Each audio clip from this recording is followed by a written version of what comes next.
Dear audience, good afternoon. And the Science President He, kind introduction.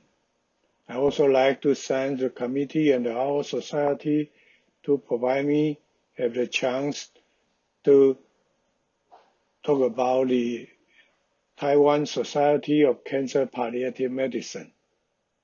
I'm Dr. Zheng Zhang from Tscpm Memorial Hospital, Changhua, Taiwan. During this part talk, I will be focused the achievement and the effort of our society since 2004. Some topic I will be talk. First is the use of good palliative medicine symptomatic management program for the teaching and the training. We use the e-learning module for the professional training. And we focus about the cancer pain and the cancer-related fatigue. I will also mention about the publication of the cancer pain control guideline in Taiwan. The left side is our first president, Professor Bo Ming-chen. He founded our society since 2004 with the purpose and the goal as to promote the hospice and the palliative medical care of the domestic cancer patient and provide the training, continuous education for the professional. Currently, we have more than 700 members, including more than 300 physicians and nurses. And we also have 203 physicians got the board certification for palliative care. Since 2004, we use a EPECO from the ASCO University for the training and the continuing education curriculum for the training purpose in Taiwan. About the EPECO, we can find it can provide the slide and the test for the education. The EPECO is the education in palliative and the end-of-life care for oncology. It's very nice training material for the medical professional. The good palliative medicine symptom management program, including 29 topics. So you can find it's cover most the symptom will be encountered for the patient with advanced cancer. This is example module 2, cancer pain management. In Taiwan, we translate by Dr. Tscpm Xie. We use this kind Chinese version for the training in Taiwan.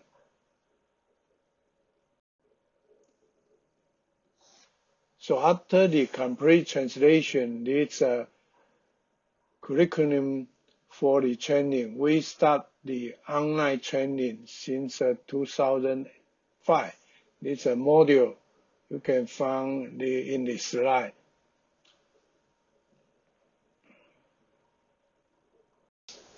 Since 2005, we established a pain and a palliative team in Taiwan for 3 purposes. One for multi-center patient-oriented survey, one for published a guideline for the Taiwanese in the cancer pain control. And we also have the training plan for the caregiver about the symptom management program. So since that, we have the 4 publications of the pain control in Taiwanese patients.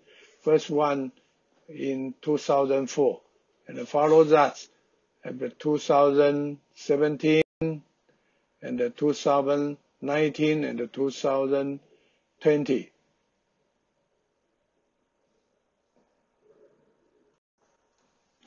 And this is our pharmacological management of cancer pain guideline for the Taiwanese. This is the first version for the cancer pain control in the Taiwan.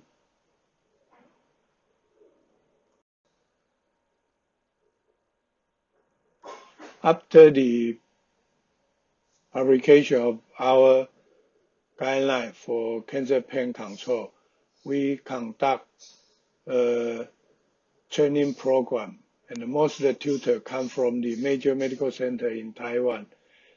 Those are our experts in the cancer pain management for the Taiwanese. And in 2008, we also have the program for encouraging patients and the medical professional to take care about the problem of cancer pain control. Because we want to explore pain management certification in patients with cancer in Taiwan. So we totally conduct 3 times clinical survey in 2005, 2009, and 2013. And most of the data published in the literature. Since 2004, we have more painkillers can be used in Taiwan for cancer patients. So our society also engaged in the introduce and promote the correct use of various new analgesics for cancer patients. We conduct teaching program including meeting, case sharing for the physician, nurse, and the pharmacy, just in the purpose to have the good pain control for the cancer patient. Year 2013, we have 6th edition of the guideline for the pharmacological management of the cancer pain in Taiwan published. And 5 years later, we have 6th edition of publication. Most of the publication cooperated with the Taiwan Oncology Society, and the experts most come from the medical center in Taiwan. After the publication of guideline, we also have the tutor training for cancer pain management in 2016 and 2017. This picture is the example of our training program. Most of the tutors will be arranged the training, the teaching program in the regional hospital in Taiwan. Since the publication of 7th edition of guideline, so we start to arrange teaching program in annual meeting or regional symposium about how to correct application of the guideline in the clinical practice. This picture shows the teaching program in our society. This part, I will start to talk about our experience and achievement of use of e-learning system for the improving the hospice and the palliative care quality of cancer patients. So this program run since 2005. In 2005, we got the e-learning platform award from the Ministry of Economic Affairs. This picture shows our credit. Under this platform, we also established a pen simulation health education video for the medical professional if they want to learn about how to correct management of the cancer patient with pen. This slide demonstrates our training module for the e-learning platform. Since 2015, we added a new focus on cancer patient care. It's a cancer-related fatigue. So you can see this our poster presentation in 2015 palliative and supportive care in oncology symposium. So we performed a national survey. This is a cross-sectional design national survey. Totally, we recruit 1,207 patients from 20 hospitals with the inpatient and the outpatient unit in Taiwan. This slide shows the demographic data of the patient. So the inpatient and outpatient population is half and half. And you can find the figure in the left side. If we use ICD-10 for the diagnosis, cancer-related fatigue, it will be less cases of the diagnosis CRF. But if we use BFI for the screening, you will be more cases of cancer-related fatigue.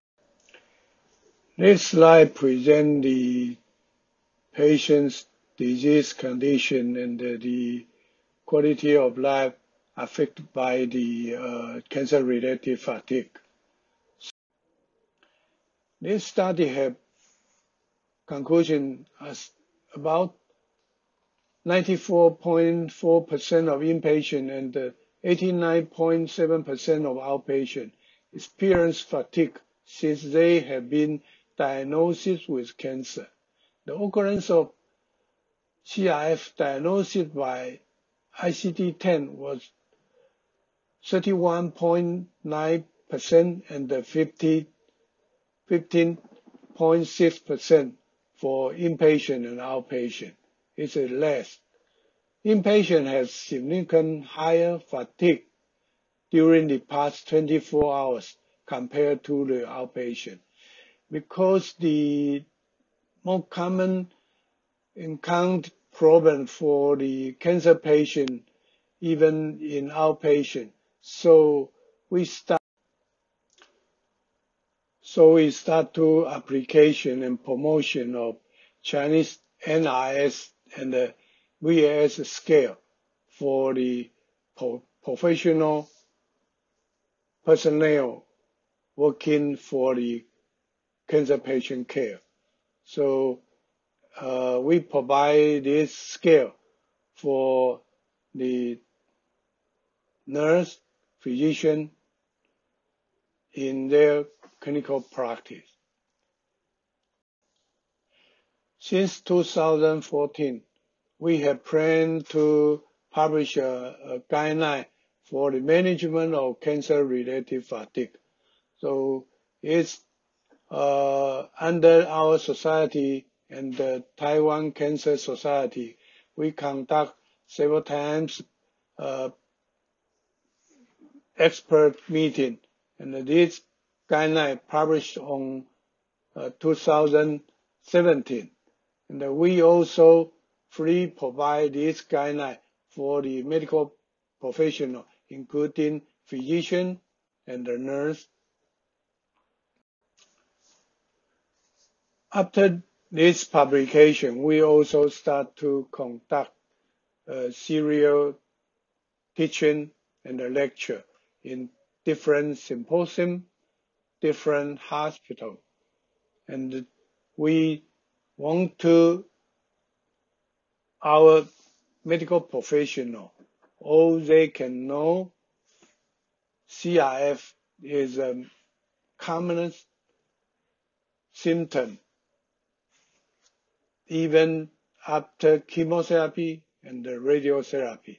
So you can find the picture show the different location for the different audience about the teaching. Follow that, I will show you how we use the electronic interactive teaching module to the teaching about, I talk about the Tscpm, CRF, or all the symptom management. So we use Line, Google, Kahoot, and YouTube. First, we use Line. When the audience come for a lecture, they can be very easy to download the teaching material from the Line. So we don't need to provide the paper lecture material for the audience.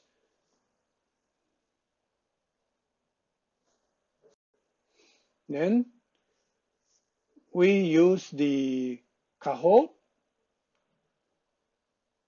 to provide the audience can be used to answer the interactive quiz during the lecture. So they can very easy to have the communication with the teacher.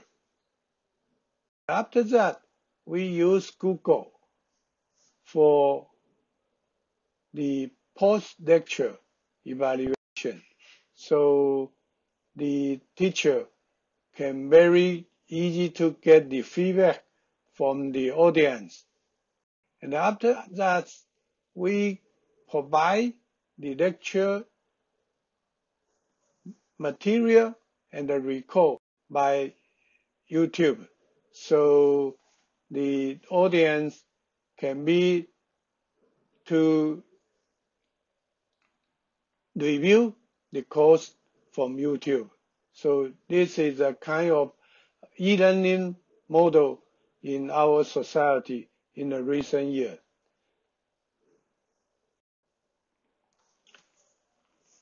As I point out, the cancer-related fatigue is very important.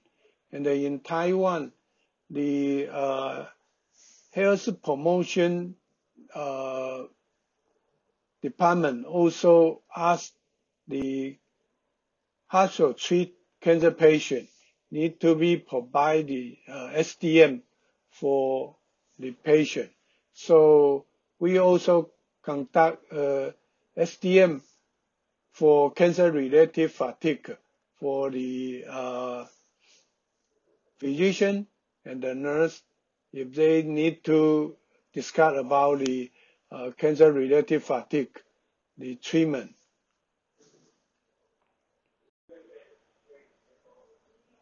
As we know, we have more than 300 nurse members. They also very active in the conduct training program or teaching for the medical professional, even for nurse or physician. So since 2019, we start to arrange a poster section only for nurse in our annual meeting. We also have the plan to conduct a board certification for cancer palliative care nurse, but it has some difficulty right now. But let's discuss in our nurse membership.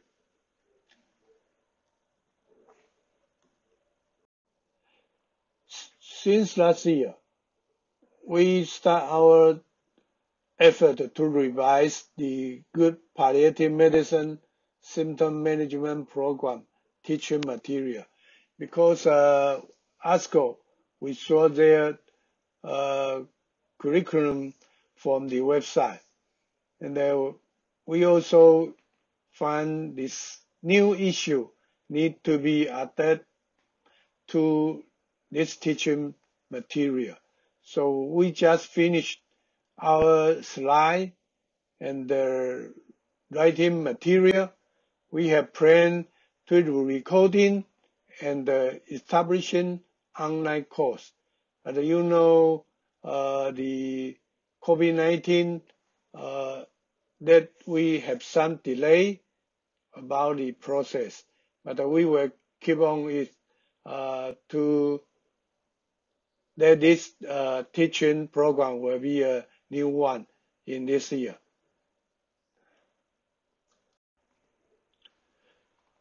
Thank you for your listening.